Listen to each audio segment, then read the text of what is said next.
നമസ്കാരം. മലയാളി വാർത്തയിലേക്ക് സ്വാഗതം. വെഞ്ഞാറമൂട് കൂട്ടക്കൊലപാതക കേസ് പ്രതി അഫാനുമായുള്ള തെളിവെടുപ്പ് പൂർത്തിയായി. പെരുമലയിലെ വീട്ടിലെത്തിച്ചാണ് തെളിവെടുപ്പ് നടത്തിയത്. ചുറ്റിക വാങ്ങിയ കട, ബാഗ്, സ്വർണം പണയപ്പെടുത്തിയ സ്ഥലം തുടങ്ങിയ ഇടങ്ങളിൽ അഫാനെ എത്തിച്ചു. എലിവിഷം, പെപ്സി, സിഗരറ്റ്, മുളകുപൊടി തുടങ്ങിയ വാങ്ങിയ കടയിലും അഫാനെ എത്തിച്ച് തെളിവെടുപ്പ് നടത്തി. ബൈക്കിലെത്തി ഫർസാനെ കൂട്ടിക്കൊണ്ടുപോയ സ്ഥലത്തും തെളിവെടുപ്പ് പൂർത്തീകരിച്ചു. അനുജൻ അഫ്സാൻ, പെൺസുഹൃത്ത് ഫർസാന എന്നിവരെ കൊലപ്പെടുത്തിയ കേസിൽ അഫാൻ പോലീസ് കസ്റ്റഡിയിലാണ്. 3 ദിവസത്തേക്കായിരുന്നു നെടുമങ്ങാട് കോടതി അഫാനെ കസ്റ്റഡിയിൽ വിട്ടിരിക്കുന്നത്.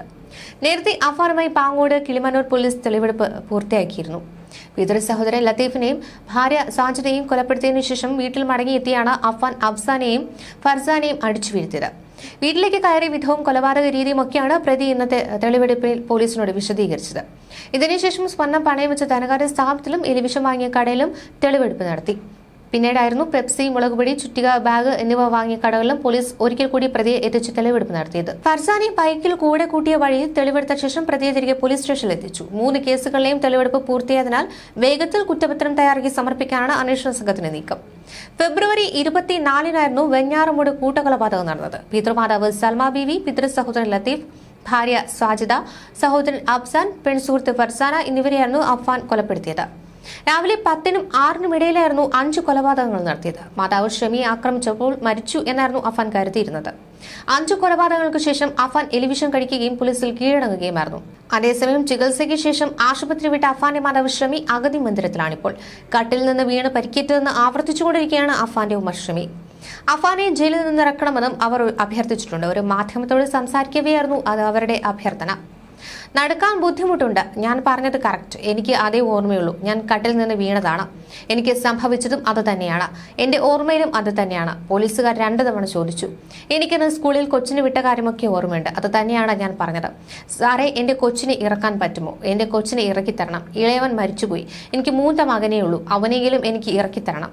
അവനെ പ്രതീക്ഷിച്ചാണ് ജീവിക്കുന്നത്. അല്ലെങ്കിൽ ഞാൻ എന്നെ എന്തെങ്കിലും ചെയ്തേനെ. അവനെ പ്രതീക്ഷിച്ച് മാത്രമാണ് ജീവിക്കുന്നതെന്നാണ് അഫാന്റെ മാതാവ് പറഞ്ഞത്.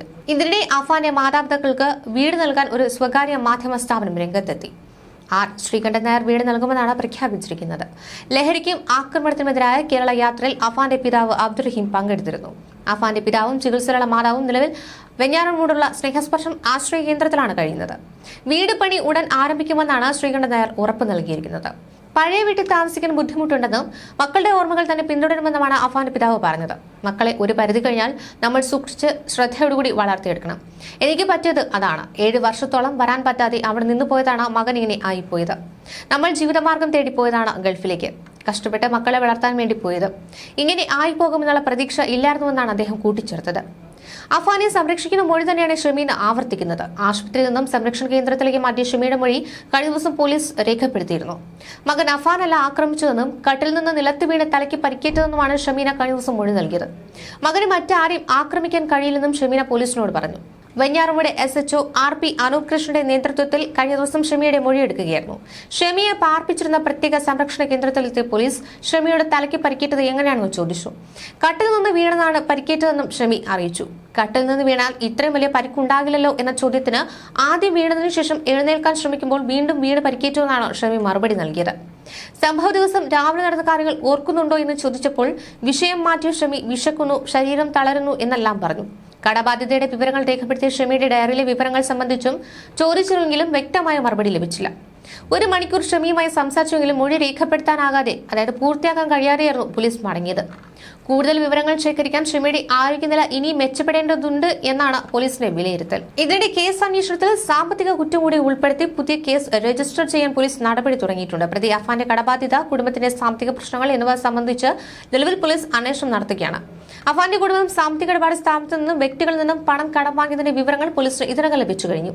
പലിശ ഇനത്തിൽ ഇവർ അഫാന്റെ കുടുംബത്തിൽ നിന്ന് വൻ തുക ഈടാക്കിയെന്ന വിവരത്തെ തുടർന്നാണ് പോലീസ് പുതിയ കേസ് രജിസ്റ്റർ ചെയ്തത്. പ്രതിമാസം വലിയ തുക പലിശ ഇനത്തിൽ അഫാന്റെ കുടുംബം നൽകിയിട്ടുണ്ടെന്ന രേഖകളും പോലീസിന് ലഭിച്ചിട്ടുണ്ട് എന്നാണ് വിവരം. കുടുംബത്തിന് വലിയ സാമ്പത്തിക ബാധ്യതയുണ്ടെന്ന വെളിപ്പെടുത്തലിൽ സമഗ്ര അന്വേഷണം നടത്തണമെന്നാണ് അഫാന്റെ പിതാവ് അബ്ദുറഹീം പോലീസിനോട് ആവശ്യപ്പെട്ടിരുന്നത്. ഈ തെളിവെടുപ്പിന്റെ ഭാഗമായി കിളിമാനൂർ SHO B ജയൻ അബ്ദുറഹീമിനെ വിവരശേഖരണത്തിനായി കിളിമാനൂർ സ്റ്റേഷനിൽ ഹാജരാകാൻ ആവശ്യപ്പെട്ടിരുന്നു. അഫാന്റെ വധശ്രമത്തിനിടയിൽ പരിക്കുകളോടെ രക്ഷപ്പെട്ട ഷമി 17 ദിവസങ്ങൾക്ക് ശേഷമായിരുന്നു ആശുപത്രി വിട്ടത്. മകൻ അഫാൻ ഇതെല്ലാം ചെയ്തത് ഇനിയും വിശ്വസിച്ചിട്ടില്ല ഷമി. എല്ലാം നഷ്ടപ്പെടുത്തിയത് അവനാണ് എന്ന് മനസ്സിലുണ്ട്. ഒരിക്കലും പൊരുത്തപ്പെടാനും കഴിയില്ല. നിയമം അനുസരിച്ച് മുന്നോട്ട് പോകട്ടെ എന്നാണ് ഇടറിക്കൊണ്ട് പിതാവ് പറയുന്നത്. ഷമിയുടെ ആരോഗ്യനിലയിൽ പുരോഗതിയുണ്ട്. എല്ലാ കാര്യങ്ങളും ഷമിയോട് പറഞ്ഞുവെന്നും അദ്ദേഹം വ്യക്തമാക്കി. കുഞ്ഞുമകന്റെ കാര്യമാണ് ആദ്യം പറഞ്ഞത്. പിന്നീട് ഡോക്ടർമാർ പറഞ്ഞതനുസരിച്ച് എല്ലാ കാര്യങ്ങളും ഘട്ടം ഘട്ടമായി പറഞ്ഞിട്ടുണ്ട്. കരച്ചിൽ മാത്രമേ ഉണ്ടായിരുന്നുള്ളൂ. വിങ്ങി കരയുന്നുണ്ട്. അഫാനാണ് ഇതൊക്കെ ചെയ്തതെന്നും പറഞ്ഞു. പക്ഷേ അവൻ അങ്ങനെ ചെയ്യില്ലെന്നാണ് ഷമി പറഞ്ഞതെന്നാണ് റഹീം പറയുന്നത്. സന്തോഷം നിറഞ്ഞ ജീവിതമായിരുന്നു തങ്ങളുടേതെന്നും കോവിഡിന് ശേഷമാണ് തനിക്ക് സാമ്പത്തിക പ്രതിസന്ധി ഉണ്ടായതെന്നുമാണ് റഹീം പറയുന്നത്. ബിസിനസ്സിൽ നഷ്ടമുണ്ടാകുകയായിരുന്നുവെന്നും എങ്കിലും ചിലവിനുള്ള പണം വീട്ടിലേക്ക് അയച്ചു കൊടുക്കുമായിരുന്നുവെന്നും അദ്ദേഹം പറയുന്നുണ്ട്. വെഞ്ഞാറമൂട് സെൻട്രൽ ബാങ്കിലെ ഒരു അസിസ്റ്റന്റ് മാനേജർ തന്റെ കുടുംബത്തെ നിരന്തരം പണത്തിന്റെ പേരിൽ ബുദ്ധിമുട്ടിച്ചിരുന്നുവെന്ന് റഹീം പറയുന്നുണ്ട്. ജപ്തി ചെയ്യാൻ തടസ്സമില്ലെന്ന് വ്യക്തമാക്കിക്കൊണ്ടുള്ള ഒരു പേപ്പർ ഒപ്പിട്ട് വാങ്ങിയിരുന്നുവെന്നാണ് ഷമി തന്നോട് പറഞ്ഞതായും അദ്ദേഹം പറയുന്നു. വെഞ്ഞാറമൂട് സെൻട്രൽ ബാങ്കിൽ നിന്ന് കുറച്ചു വർഷങ്ങൾക്ക് മുൻപ് 15 ലക്ഷം രൂപ ഹൗസിംഗ് ലോൺ എടുത്തിരുന്നു. അത് അടച്ചിരുന്നു. പിന്നീട് അതിൽ കുറച്ചു പണം മിച്ചം വരികയും ബാധ്യത കൂടിക്കൂടി വരികയുമായിരുന്നു. തട്ടത്ത് മലയിലെ ബന്ധുവിന്റെ കയ്യിൽ നിന്ന് 4 ലക്ഷം രൂപ വാങ്ങുകയും കുറച്ച് സ്വർണവും പണയം വെച്ചിട്ടുണ്ട് എന്നാണ് തന്നോട് പറഞ്ഞത്. ഈ 2 കടം മാത്രമേ തനിക്ക് അറിയാമായിരുന്നുള്ളൂ. ഇത്രയും കടം എങ്ങനെ വന്നുവെന്ന് അറിയില്ല. ബാങ്കിലെ അസിസ്റ്റന്റ് മാനേജർ നിരന്തരം വിളിച്ച് ശല്യപ്പെടുത്തി എന്നാണ് റഹീം പറഞ്ഞത്. അദ്ദേഹം എന്നോട് വളരെ രൂക്ഷമായായിരുന്നു സംസാരിച്ചത്. ഞാൻ പറഞ്ഞിട്ടാണോ എല്ലാവരെയും കൊന്നത് എന്നാണ് അദ്ദേഹം ചോദിച്ചത്. നിങ്ങൾ നിമിത്തമാണ് എന്റെ കുടുംബം നശിച്ചതെന്ന് താനും പ്രതികരിച്ചുവെന്ന് റഹീം പറയുന്നുണ്ട്. 40 ലക്ഷം രൂപ എങ്ങനെ കടം വന്നുവെന്നാണ് ഇതുവരെ തനിക്ക് അറിയില്ലെന്ന് റഹീം പറയുന്നത്. സംഭവത്തിന് ഒരാഴ്ച മുമ്പാണ് അഫാൻ തന്നോട് സംസാരിച്ചതെന്ന് റഹീം പറയുന്നുണ്ട്. പെരുമലയിലെ വീട് വിൽക്കുന്ന കാര്യം ഉൾപ്പെടെയായിരുന്നു ആ സമയങ്ങളിൽ സംസാരിച്ചത്.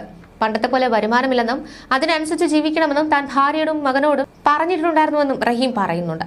വണ്ടി 2.5 ലക്ഷം രൂപയ്ക്കാണ് വിറ്റതെന്നാണ് പറഞ്ഞിരുന്നത്. പക്ഷേ 4 ലക്ഷം രൂപയ്ക്കാണ് വിറ്റതെന്ന് ഇപ്പോഴാണ് അറിയുന്നതെന്നും റഹീം പറയുന്നുണ്ട്. മകൻ വഴിതെറ്റിപ്പോകുമെന്ന് താൻ കരുതിയിരുന്നില്ലെന്നാണ് റഹീം പറയുന്നത്. അഫാൻ കൊലപ്പെടുത്തിയ ഫർസാനയുടെ കുടുംബത്തെ കാണാൻ ആഗ്രഹമുണ്ടെന്നും അദ്ദേഹം പ്രതികരിച്ചിരുന്നു. ഫർസാനയുടെ കാര്യം എന്നോട് പറഞ്ഞിരുന്നു. സമയമാകട്ടെ എന്തെങ്കിലും ചെയ്യാമെന്നൊക്കെ പറഞ്ഞു. അതിനെക്കുറിച്ച് പിന്നീട് അന്വേഷിച്ചിരുന്നില്ല. അവരുടെ വീട്ടിൽ ഒന്ന് പോകണമെന്ന് ആഗ്രഹമുണ്ടെന്നും റഹീം പറയുന്നുണ്ട്. താൻ നാട്ടിൽ ഇല്ലാതിരുന്ന സമയത്ത് രക്ഷകർത്താവിനെ പോലെ അനുജനെ കൊണ്ട് നടന്നിരുന്ന അഫാനെ അദ്ദേഹം ഓർത്തെടുക്കുന്നുണ്ട്. അഫാൻ എങ്ങനെയായെന്ന് തനിക്ക് അറിയില്ല. മകൻ പബ്ജി ഗെയിം കളിച്ചിരുന്നത് മാത്രം അറിയാം എന്നാണ് അദ്ദേഹം പറഞ്ഞിരുന്നത്. ഇനി എങ്ങനെ മുന്നോട്ട് പോകുമെന്ന് അറിയില്ലെന്നും റഹീം പ്രതികരിച്ചിരുന്നു. ഇതിന് പിന്നാലെയാണ് ഇപ്പോൾ വീട് നൽകാമെന്ന സഹായവുമായി ഒരു മാധ്യമ സ്ഥാപനം തന്നെ രംഗത്തേക്ക് എത്തിയത്. എന്തു തന്നെയായിരുന്നാലും മകനെ സംരക്ഷിക്കുന്ന മൊഴി തന്നെയാണ് ഷമീന ആവർത്തിച്ചുകൊണ്ടിരിക്കുന്നത്. ഷമിക്ക് എപ്പോഴെങ്കിലും എന്തുകൊണ്ടാണ് ഇത്രയേറെ കടബാധ്യതകൾ വന്നതിനെ കുറിച്ച് റഹീമിനോട് വെളിപ്പെടുത്തൽ നടത്താൻ തോന്നുക എന്നത് അന്വേഷണ സംഘത്തെയും വലയ്ക്കുന്ന ഒരു വിഷയം തന്നെയാണ്. അന്വേഷണ സംഘത്തെ കുഴയ്ക്കുന്നതും എന്തുകൊണ്ട് ഇത്രയേറെ കടങ്ങൾ വന്നു, എന്തുകൊണ്ടാണ് ഇതിനെക്കുറിച്ച് ഷമീന ഒന്നും തുറന്നു പറയാത്തത്, അഫാൻ എന്തുകൊണ്ട് തുറന്നു പറയുന്നില്ല, ഇതൊക്കെ അന്വേഷണ സംഘത്തെ വലയ്ക്കുന്ന ഒരു ചോദ്യം തന്നെയാണ്. റഹീമിന് പോലും ഇതിനെക്കുറിച്ചൊരു സത്യസന്ധമായ മൊഴി റഹീമിന് പോലും നൽകാൻ ഒരിക്കലും ഭാര്യ ശ്രമിക്കുന്നില്ല എന്നതും ശ്രദ്ധേയം തന്നെയാണ്. ന്യൂസ് ഡെസ്ക് മലയാളി വാർത്ത.